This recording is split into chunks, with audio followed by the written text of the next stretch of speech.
दोस्तों, स्वागत है आपके YouTube चैनल श्री राम दूत में। सज्जनों, आपने देखा होगा संसार के अंदर सनातन धर्म को मानने वाले हैं वे एक सुंदर सी प्रक्रिया का लगभग पालन करते ही हैं। नहीं भी करते हों तो इस क्रिया के पीछे सकारात्मक भाव अवश्य रखते हैं। वह क्या? भगवान सूर्य को जल अर्पण करना।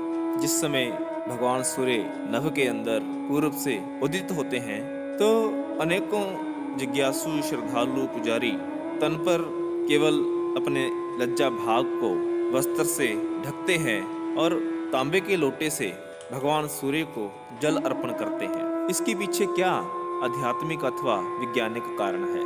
सज्जनों, वैज्ञानिक दृष्टि से अगर आप देखें तो आप स्वाभाविक ही जानते हैं कि नभ में भगवान सूर्य का उदित होना मानो समस्त सृष्टि का प्रसन्नता से, ऊर्जा से और सकारात्मकता से ओतप्रोत हो जाना होता है। कलियां खिल उठती हैं, पक्षी अपने घोंसलों से खुले आसमान में उड़ान भरते हैं, हमारी निंद्रा से अलसाई सी आंखें बाहर की सुंदरता निहारने के लिए मजबूर हो जाती हैं। साधारण शब्दों में कहें, सूर्य का उदित होना, उसका दिव्य प्रकाश प्राप्त होना जीवन का स्तंभ है। लेकिन उसको जल अर्पण करने के पीछे क्या विशेष कारण है? आइए इस पे चर्चा करते हैं। सज्जनों, जैसा कि मैंने पहले भी कहा, जिस समय सूर्य उदित होता है उस समय नदियां में खड़े होकर आप तांबे के लोटे से जिस समय सूर्य भगवान को जल अर्पण करते हैं तो आपको अनेकों शारीरिक लाभ प्राप्त होते हैं। लेकिन इसमें एक शर्त है कि आपके शरीर पर वस्त्र नहीं होने चाहिए। हाँ, केवल अपने लज्जा भाग को आप वस्त्र से ढक सकते हैं, क्योंकि लोटे से गिरते हुए जल की धारा से भगवान सूर्य की किरणें जिस वक्त प्रवाहित होकर आपके तन पर लगती हैं तो आप विश्वास नहीं करेंगे, आपकी चमड़ी के अनेकों असाध्य रोग सहज ही ठीक हो जाते हैं। आपको बीपी, हृदय की बीमारियां, लिवर के रोग जो महंगी महंगी दवाइयों से भी ठीक नहीं हो पा रहे, इस पावन क्रिया से वह आश्चर्यजनक तरीके से ठीक होने लगते हैं। जिनको आंखों की रोशनी कम है उनको तो इसमें विशेष लाभ है, क्योंकि लोटे से गिरते हुए बिल्कुल सीधी दिशा में आप जब सूर्य को देखेंगे तो जल धारा से सूर्य का अक्ष हिलता सा दिखाई देगा और उसको आप अपने नेत्र खोल करके जब निहारेंगे तो आपके अनेकों नेत्र दोष निश्चित है, प्रमाणित है, वे समाप्त हो जाते हैं। और शायद आप ना जानते हो कि सूर्य भगवान जिस वक्त उदित होते हैं तो उस समय ऐसी विशेष किरणों का उद्गम होता है कि अगर वह किरणें हमारे शरीर पर पड़े तो आपके मस्तिष्क पर आश्चर्यजनक रूप से सकारात्मक प्रभाव पड़ता है। क्यों? क्योंकि उन किरणों से हमारे मस्तिष्क के वे भाग सक्रिय होते हैं जो भाग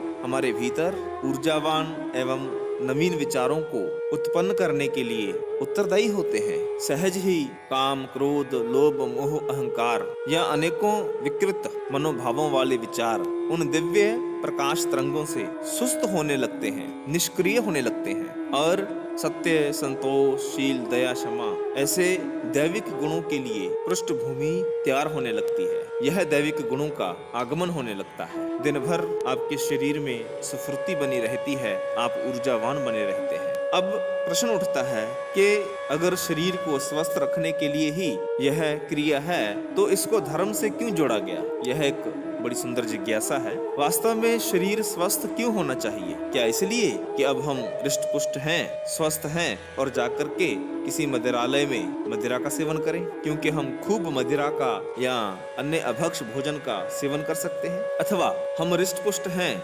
स्वस्थ हैं तो किसी भी व्यक्ति पर बल प्रयोग करके उसको परास्त कर सकते हैं, भले वो गरीब है, असक्षम है, निर्बल है। सज्जनों, शरीर स्वस्थ होने के पीछे ऐसे अनैतिक कार्यों का पूर्ण होना लक्ष्य कभी नहीं हो सकता, बल्कि समाज के लिए हम कुछ उत्थान का कार्य करें, हित का कार्य करें। यह शरीर इसलिए स्वस्थ होना चाहिए और बिना धर्म के आप समाज का उत्थान कर ही नहीं सकते। इसलिए आपका शरीर स्वस्थ होगा तो आप समस्त जनमानस में धर्म की वृत्ति का उद्गम करवाएं, जन जन को ईश्वर से जोड़ें। यही इस पावन क्रिया के पीछे मकसद है और इस पावन क्रिया को धर्म से जोड़ा गया ताकि आप इसको थोड़ा गंभीरता से लें और आदर सम्मान से इसे अपने जीवन का अंग बनाएं। सज्जनों, अगर यह सुंदर जानकारी आपको अच्छी लगी हो तो कृपया लाइक करें, शेयर करें। हमारे YouTube चैनल श्री रामदूत को अवश्य सब्सक्राइब करें बेल आइकॉन दबाते हुए। धन्यवाद। जय जय श्री राम।